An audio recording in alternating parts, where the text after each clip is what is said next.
Chapter 8 Energy. How do you make sure your brain is as healthy and energized as it can be? What should I make sure to have in my diet if I want my brain to be at its strongest? How do I consistently get a good night's sleep? You have a clear purpose for learning or doing something, and you've broken down the project or goal into small, simple steps. Does that guarantee sustainable, limitless motivation? For example, even if you have a reason to read daily and have a plan to read for just 5 minutes a day, what can keep you from doing so is fatigue. Mental and physical vitality is the fuel needed to drive your actions. We know the importance of time management. Well, motivation is all about energy management and optimization. You can't be motivated if you do not generate energy. My friend Brendan Burchard says the power plant doesn't have energy, it generates energy. Here are my 10 recommendations for generating limitless brain energy. For each tip, please rate on a scale of 1 to 10 how much attention you are putting into that specific area. You may be surprised by your answers. Number 1, a good brain diet. Resiliency expert Dr. Eva Selhub often likens the brain to a high-performance vehicle. Like an expensive car, she writes, your brain functions best when it gets only premium fuel. Eating high-quality foods that contain lots of vitamins, minerals, and antioxidants nourishes the brain and protects it from oxidative stress, the waste free radicals produced when the body uses oxygen, which can damage cells. She goes on to note that when your brain is forced to run on inferior fuel, it can't possibly do everything it was built to do. Refined sugar, for example, contributes to impaired brain function, leads to inflammation, and can even cause depression, something you might want to consider the next time you reach for a tub of ice cream to contend with a tough day. In my podcast interviews with Dr. Lisa Mosconi, a neuroscientist, integrative nutritionist, and author of Brain Food and the XX Brain, she explains why the dietary needs of the brain are different from those of other organs. The human brain requires 45 distinct nutrients to function best. While most of these nutrients are created by the brain itself, the rest are imported from our diet. Since we know for sure there's a direct connection between a good diet and a healthy brain, it's essential that you feed your brain with the best food nature has to offer. Here is a list of my top 10 favorite brain foods. Avocados. They provide monosaturated fat, which helps to maintain healthy blood flow. Blueberries. I call them brain berries. They protect your brain from oxidative stress and reduce the effects of brain aging. There have also been studies that show they can help with memory. Broccoli, a great source of vitamin K, which is known to improve cognitive function and memory. Eggs. They provide memory-improving and brain-boosting choline. Green leafy vegetables. These are good sources of vitamin E, which reduces the effects of brain aging, and folate, which has been shown to improve memory. Wild salmon, sardines, caviar. They're rich in omega-3 essential fatty acids, which help reduce the effects of brain aging. Turmeric. It helps reduce inflammation and boost antioxidant levels while also improving your brain's oxygen intake. There's also some indication that turmeric helps to reduce cognitive decay. Walnuts. They provide high levels of antioxidants and vitamin E that protect your neurons and protect against brain aging. They also contain high levels of zinc and magnesium, which are really good for your mood. Notice walnuts look like a human brain. Dark chocolate. It helps with your focus and your concentration and stimulates endorphins. Chocolate also has flavonoids, which has been shown to improve cognitive function. The darker here, the better, as the darkest chocolate has the least sugar, and we've already talked about how sugar is something to eat sparingly. And finally, water. Your brain is about 80% water.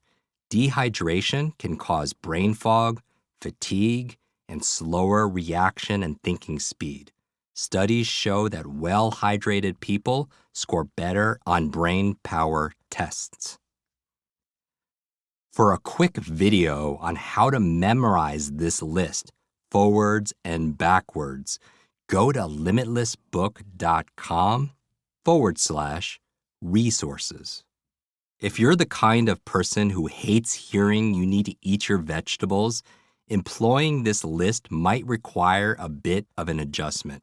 But here's some good news, because there's evidence to show that your brain runs very well with a little bit of dark chocolate in the mix.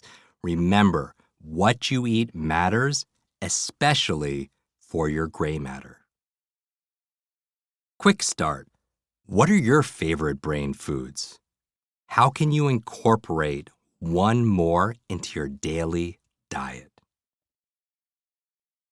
I met Mona Sharma when she was featured on Facebook's Red Table Talk as the nutritionist for Will Smith and his family, alongside Dr. Mark Hyman. She shared with me how the foods we eat can have a big impact on our energy, the quality of our health, and the function of our brains.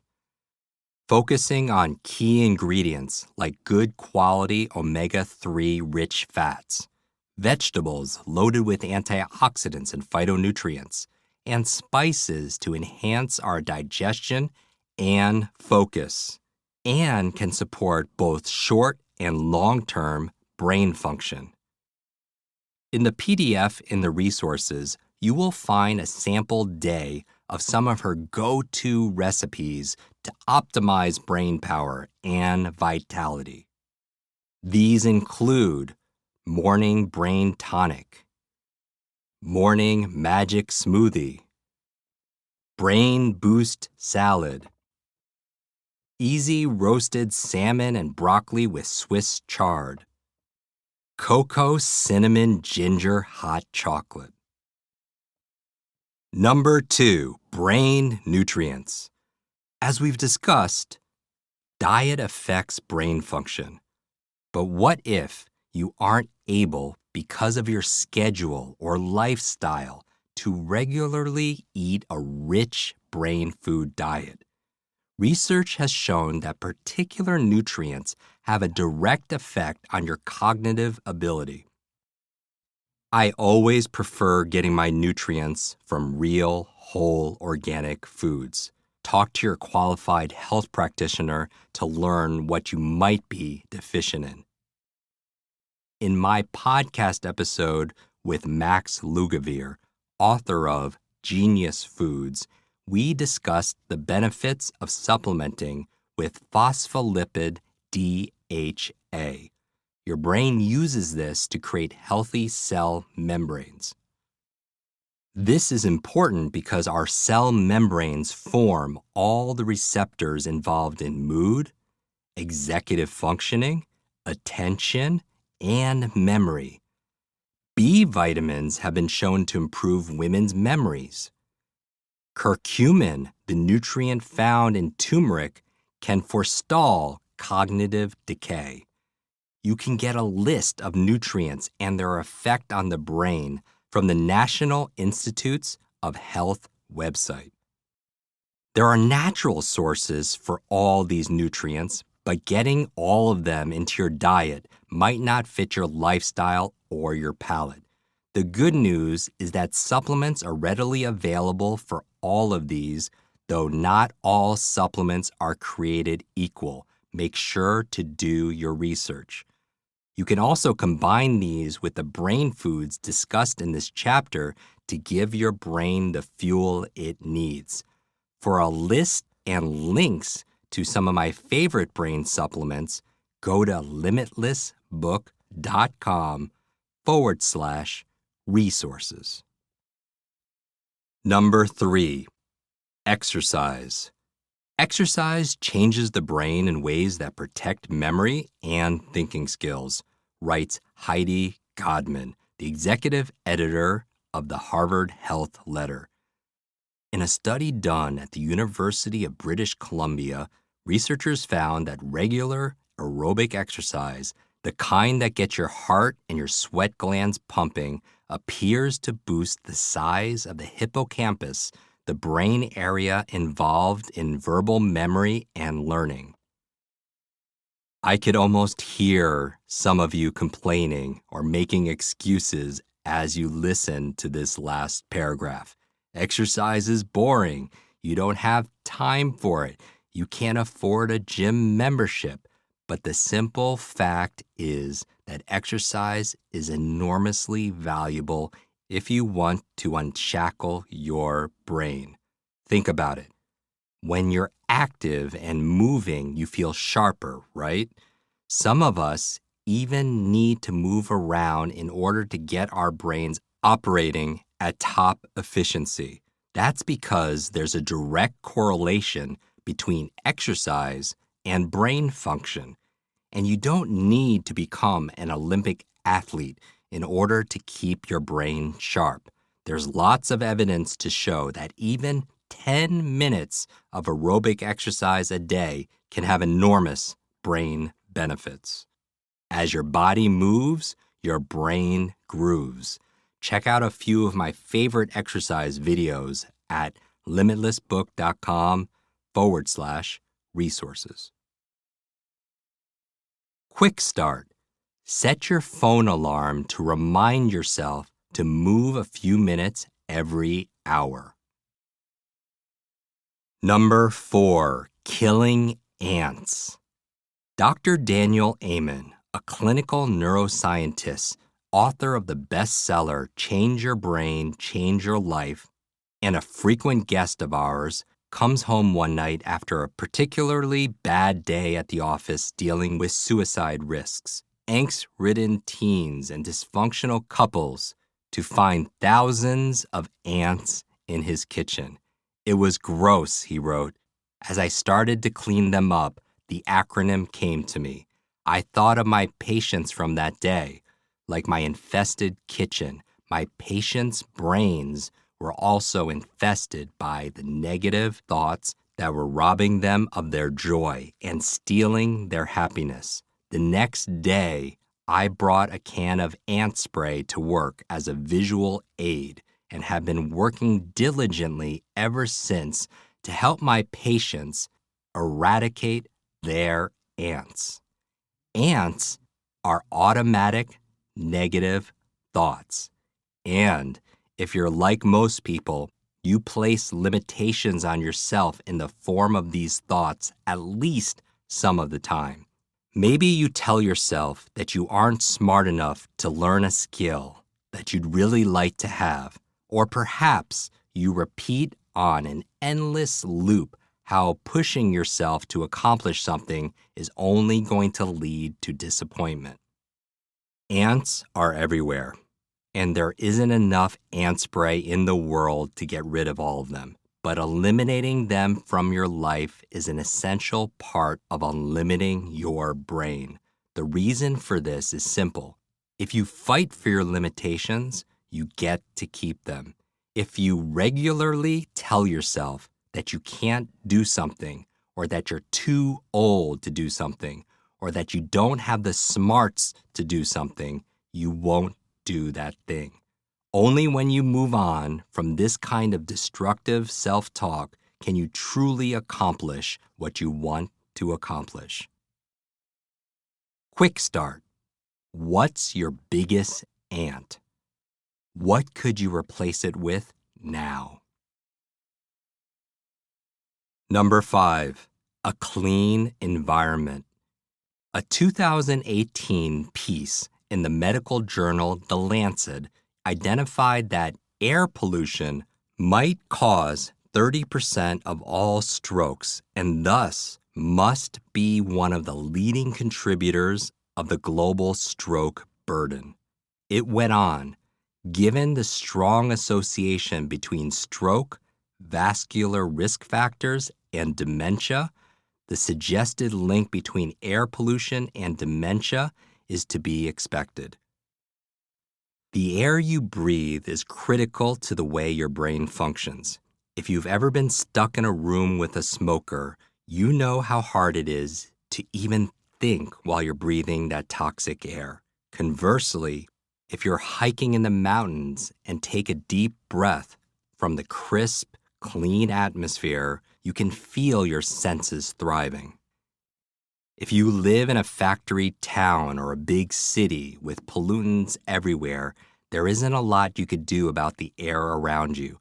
Fortunately, there are devices available to clean the air in your home and in your office, and you can make an increased effort to get to cleaner spaces more frequently. A clean environment goes beyond air quality. Removing clutter and distractions from your surrounding will also make you feel lighter and improve your ability to focus. So take time to Marie Kondo your mind and remove any unnecessary stuff. Quick start. What is the one thing you could do today to clean your environment? Number 6, a positive peer group. Your brain potential is not just related to your biological networks or your neurological networks. It is also related to your social networks.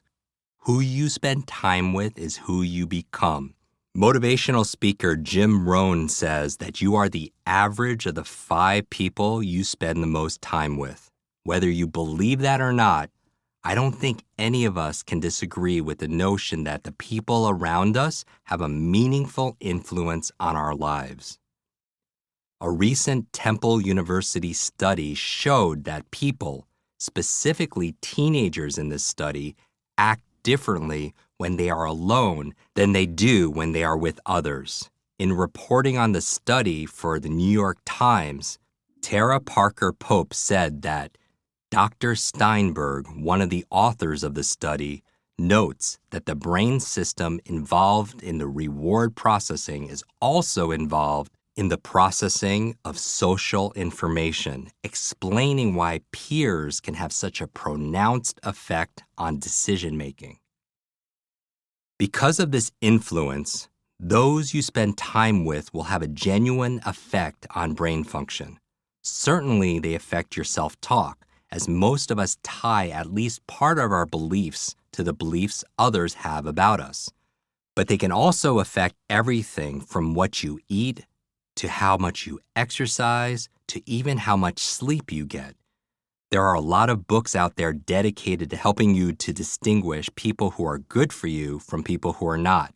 But for the purposes of this chapter, just take a few minutes to think about who your peers are, how much influence they have on your life, and how this affects your desire to unlimit yourself. Quick start. Who is someone you need to spend more time with? Reach out and make a date with that person now. Number 7, brain protection. This probably goes without saying, but protecting your brain is critical if you're going to make the most of your brain. You have only one brain. If you were given only one car to use for the rest of your life, how well would you treat that car? You would take care of it as if your life depended on it. Accidents are unavoidable, but putting yourself in situations where brain injury is less likely improves your chances of avoiding the worst. Hard contact or extreme sports may not be the ideal if you want to make the most of this precious asset. Driving 20 miles an hour over the speed limit all the time on your motorcycle isn't advisable either. If you love these things too much to give up, at the very least, take as many precautions and use as many safety tools as you can. Number 8, new learnings. One of the most important things you can do for the health of your brain is to keep learning. We are all capable of expanding the capacities of our brains, even as we get older, which we discussed when we talked about neuroplasticity in Chapter 3. What this means is that as long as we keep learning, we continue to create new pathways in our brains. We keep our brains plastic and supple, capable of processing new information in relevant ways. This is especially true if we give ourselves genuine challenges in our learning. Attempting to master a new skill, to discover a new language, to embrace parts of our culture or cultures of others that are new to you, all keep these neurons firing and creating new pathways. By increasing the ways you use your brain, you increase the capabilities of your brain. Quick start. Create an ongoing to-learn list. What are some things on that list? Write 2 of them down in your notepad.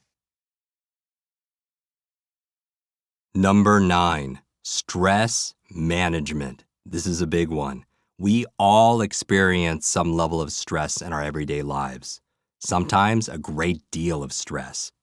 Whenever we experience stress, a hormone known as cortisol is released to alleviate the physical rigors of stress on our bodies. If this happens occasionally, it's not a problem. But if it happens with great regularity, the buildup of cortisol in our brains can lead it to cease functioning properly. But there's more. There's evidence that chronic, persistent stress may actually rewire your brain, says a piece in the Harvard Health blog. Scientists have learned that animals that experience prolonged stress have less activity in the parts of their brain that handle higher-order tasks. For example, the prefrontal cortex and more activity in the primitive parts of their brain that are focused on survival, such as the amygdala. It's much like what would happen if you exercised one part of your body and not another. The part that was activated more often would become stronger, and the part that got less attention would get weaker. This is what appears to happen in the brain when it is under continuous stress. It essentially builds up the part of the brain designed to handle threats, and the part of the brain tasked with more complex thought takes a back seat. With such clear evidence that stress can be debilitating to your brain, finding ways to reduce or avoid stress becomes critical. I'm going to offer a number of suggestions in this area over the course of this book. Quick start. What is your favorite thing to do to cope with stress? When was the last time you did it? Number 10, sleep. If you want better focus, you need to get good sleep. If you want to be a clearer thinker, you need to get good sleep. If you want to make better decisions or have a better memory, you need to get good sleep. According to the National Institutes of Health, quality sleep and getting enough of it at the right times is as essential to survival as food and water.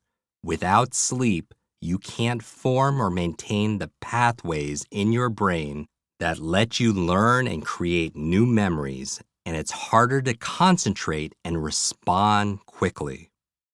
Sleep is important to a number of brain functions, including how nerve cells, neurons, communicate with each other. In fact, your brain and body stay remarkably active while you sleep. Recent findings suggest that sleep plays a housekeeping role that removes toxins in your brain that build up while you are awake. The takeaway? Getting enough sleep and getting enough quality sleep is essential if you're going to make the most of your brain. Sleep is not a choice. I know there are lots of people out there who say they don't need a lot of sleep, or that they don't have time for sleep, or even consider it a point of pride that their lives are so full of activity that they have no choice but to sacrifice sleep. That's a mistake. And if you're one of these people, it's something I want you to reconsider right now. Sleep is crucial to overall health and daily functioning, writes Dr. Jean Kim, a psychiatrist and clinical assistant professor of psychiatry at George Washington University. Increasing evidence has tied lack of sleep to a host of mental and physical disorders, including increased depression, irritability, impulsivity, cardiovascular disease, and more.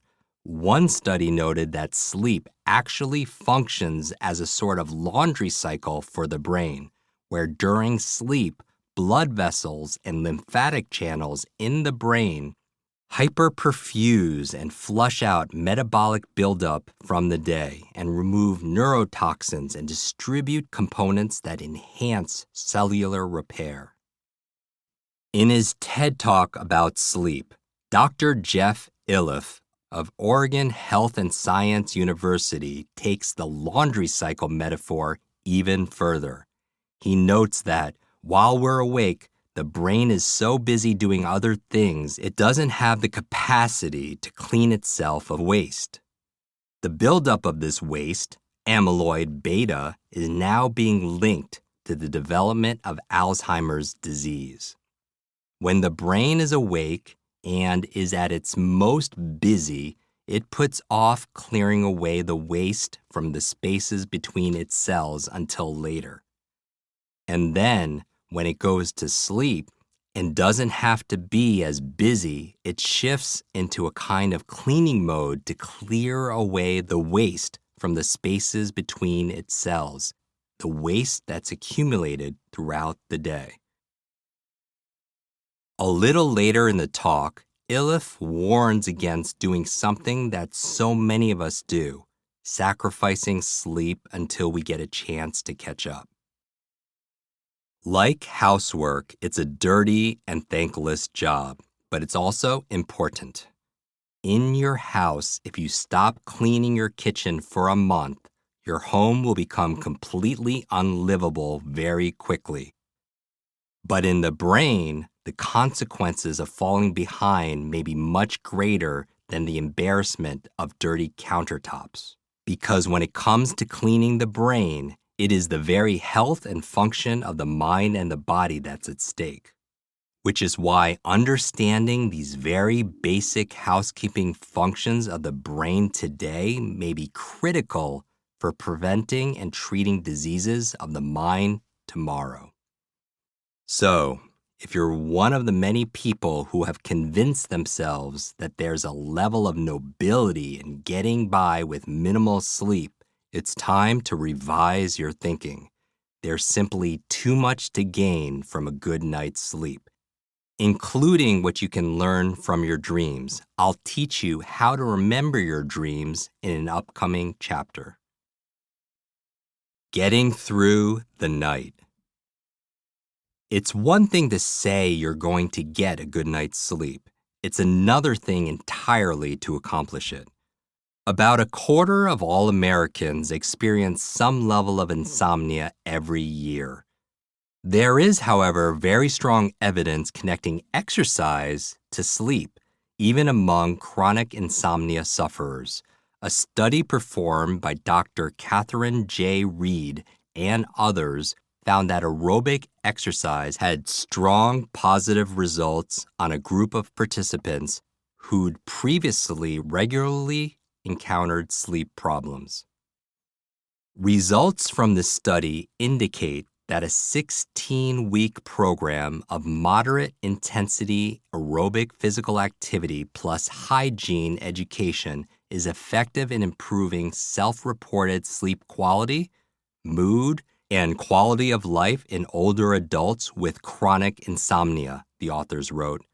These results highlight the potential of structured physical activity programs to improve the effectiveness of standard behavioral approaches for the treatment of insomnia, particularly in a sedentary, older adult population. A group at Northwestern University's Feinberg School of Medicine built upon this study by drilling down on the data gleaned and then studying the interconnection between exercise and sleep. What they found is important to consider. Exercise is not a magic pill. If you're having trouble sleeping, you can't solve the problem with one session at the gym.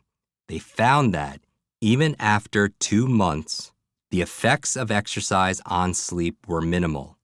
But by the end of the 16-week study, the results were considerable, with participants getting as much as an hour and a quarter extra sleep per night. So, there's a clear connection between exercise and sleep, but we're going to need to give it time.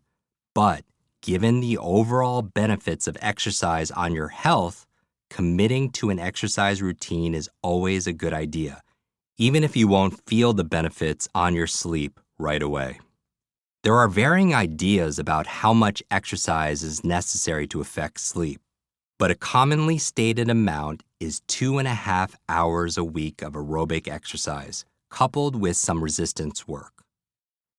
Brisk walking, light biking, elliptical machine, anything that increases your heart rate so that you can still talk while exercising but have to catch your breath every few sentences or so is considered moderate exercise, recommends Dr. Christopher E. Klein of the University of Pittsburgh.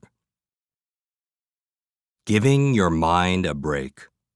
One of the many reasons why people have trouble sleeping is not being able to get your mind to turn off.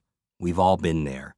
You have a huge meeting coming up or something disruptive, either positive or negative, happening during the day, or you got a phone call just before bedtime that got you riled up. Your head hits the pillow, but you might as well be running laps around your house because your mind is busy with this inciting event. You wind up lying there for hours and sleep seems as unapproachable as Everest. Fortunately, you have a tool available to you at all times that could help you deal with this: meditation. The benefits of meditation are numerous, and there are many, many books out there that detail them, including everything from boosting immune function to decreasing anxiety to actually increasing your gray matter. One of those many benefits is helping with insomnia. In a study performed by Dr. David S. Black and others, a group of older adults with sleep problems were introduced to mindfulness meditation through 6 2-hour sessions. By the end of these sessions, this group showed meaningful improvement with insomnia. If meditation seems foreign to you, and if that's the case, you're in the vast majority, as less than 15% of Americans meditate, it's likely because you've heard that meditation is difficult or that it requires you to completely blank your mind. Ariel Garten, creator of Muse, a headband that assists in meditation, clarifies that this isn't about emptying your mind, but rather training your mind to be aware in the present moment. She told me that you can choose any time and any place to meditate, and that you can feel the benefits from it with as little as 3 minutes spent with eyes closed, taking deep breaths and then releasing those breaths, counting as you go. Another tool she advocates is focused attention, a super simple process of placing all your attention on your breathing. When your mind wanders from your breathing, as it invariably will, just notice this and bring it back. This technique promises to demystify meditation for anyone who thinks you need to be a Zen master to get anything out of it. Few people are capable of locking our focus on one thing for an extended period, so it's good to know refocusing is equally valuable. When you regain your attention on your breathing, Garton says you're exerting an important skill. You're learning to observe your thinking. You're not caught up in your thoughts, but you're in a process of observing that you're thinking. You begin to recognize that you can have control over your thoughts and that you can choose what you are thinking.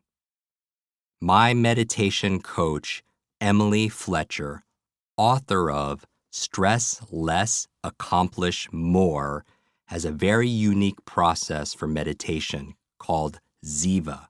You can watch a full video of us going through her process at limitlessbook.com/resources. Quick start. What is your top sleep tip? Write it in your notepad now. Before we move on, fueling your brain is fundamental to becoming limitless, and we have lots more to get to in order to make this happen. But first, let's stop and focus on a few things from this chapter. Put a shopping list together for all the brain foods you don't currently have in your home. I realize that not all of these foods are going to be compatible with your palate, but really try to include as many as you can. Then, take this list with you to the store. Even better, watch the video in your resources on how to memorize your list. Spend time identifying your ants, automatic negative thoughts. What limitations are you placing on yourself? Give yourself a few minutes with this. What are you telling yourself you can't do? Write this down. Think about how you'd like to expand your learning. What have you always wanted to master that you haven't found the time to master? Is it a different language, computer coding, a new sales or marketing technique? What can you do to fit that into your life right now? And finally, if you want to go deeper in these 10 areas, here are a few suggestions of some of my favorite podcast episodes you will find linked in the resource section. A Good Brain Diet. Listen to my conversations with Naveen Jain about the gut biome, Dr. Lisa Mosconi, author of Brain Food, Max Lugavere, author of Genius Food, Dr. Mark Hyman, a 12-time New York Times bestselling author, and Liana Werner Gray. Listen to our conversation about food and cancer. For brain nutrients, I recommend the episodes with Max Lugavere, Dr. Lisa Mosconi, Dr. Mark Hyman, and Dave Asprey. For exercise, refer to my conversations with Sean Stevenson and Aaron Alexander. If you want help killing ants, listen to my episodes with Dr. Daniel Amen and Nick Ortner, author of the New York Times bestselling book, Tapping Solution. If you want some advanced tips on how to clean your environment, listen to my interview with Ben Greenfield and Julia Roy.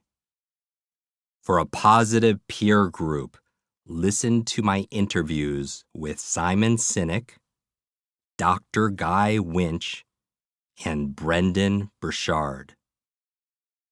For brain protection, listen to Dr. Joe Mercola and Ben Greenfield. If you want to boost new learnings, listen to my episodes with Danica McKellar and Dr. B.J. Fogg. Stress management, my interviews with Emily Fletcher, Jay Shetty, and Nick Ortner. And then finally, to optimize your sleep, I highly recommend you listen to my conversations with Dr. Michael Bruce, Dr. Greg Wells, Sean Stevenson, Dr. Jay Corsandi, and Dave Asprey. You can listen to all these episodes on the podcast link in the resource section of the book. Energy. Wow, that's something we don't often think about when it comes to motivation. We just assume like it's something that we have, right? So energy and cultivating energy, this is powerful. Something that really stuck out to me through all of those really helpful frames and suggestions was what you talked about when it comes to people. Mm-hmm. I know for a lot of people who are listening to this book, starting to do the work of it, changes happen really quickly, powerful changes. And sometimes one of the biggest things that can hold us back or make us afraid of changing more is that we start getting feedback from other people. And some of it's Right. positive. I'm sure, Sure. You'll have friends who are like, wow, it's so exciting.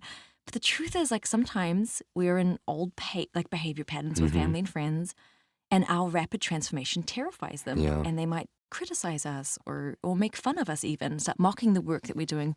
What advice do you have for people about navigating, the changing social dynamics that occur Yeah. when you start to evolve? Yeah, when we talked about the 10 keys for unlocking more brain energy, one of them was a positive peer group, for sure. And the people around us, they could either encourage us and support us and challenge us and educate us and lift us up. And there's some people that are more vampires. I say so. Some people are batteries included. Some people are batteries not included. And they take your batteries and they take your energy and your dreams. But sometimes it's true. I believe that sometimes the people who care about us the most are the ones that we give them the power to hold us back. And now notice I'm saying they're not holding us back, but we give them the power to hold us back.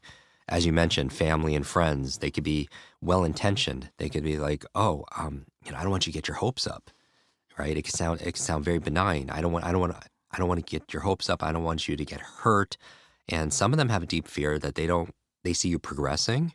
You're like, why are you going to another conference? Or why are you listening to another podcast or reading all those books? Why don't you just relax? And they want to bring you to their set point on their thermostat. And it takes a level of willpower, a level of self-esteem, and a level of also boundaries. Sometimes self-care and self-love is just realizing that if you say yes to somebody, you're not saying no to yourself. And put boundaries on those things that are important. And you got to stand guard to the doors of your mind.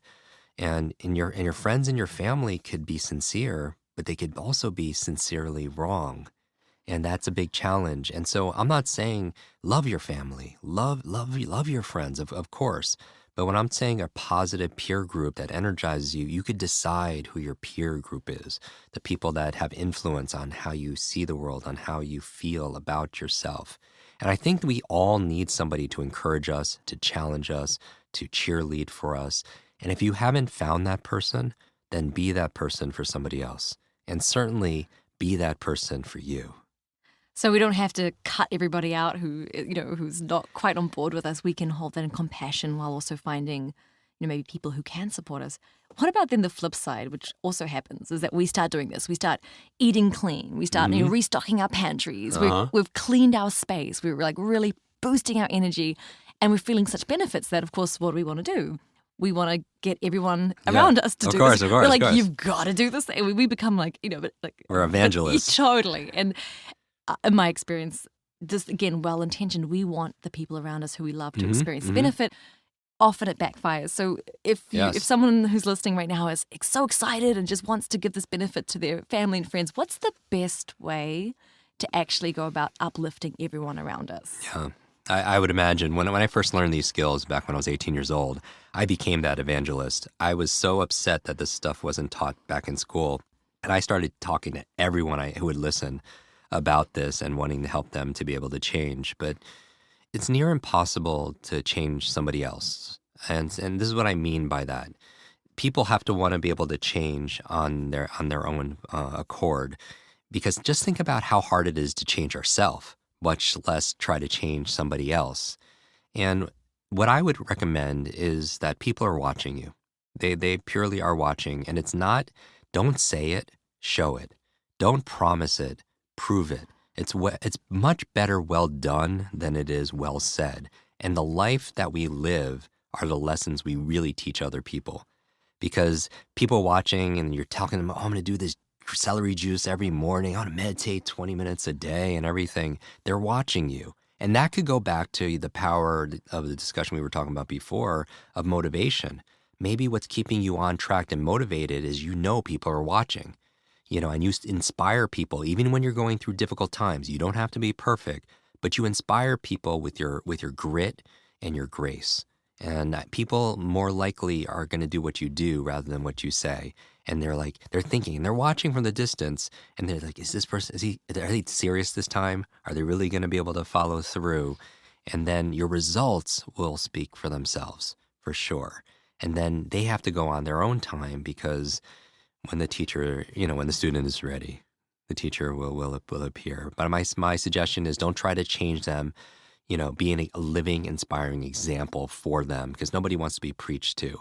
Or if you do want to introduce it, do it in a way that's not like overwhelming. You don't want to listen to hours and hours of an audiobook and then just like, oh my God, let me tell you everything I did. Like, We're only eating avocados from now on. That's it. But you could do something fun in a small, simple step, which is a great segue to the next conversation. Maybe you take your spouse or your child or your teammate or your boss and you introduce one little thing. And then one little thing leads to another little thing and another little thing. Not something overwhelming like, okay, we're just going to eat organic food and the whole family's going to read an hour a day because I listened to it that's a too big of a step. So we meet inch by inch, it's a cinch. Yard by yard, it's way too hard. Well, let's learn a little bit more about that, this next vital part of the puzzle, taking it step by step.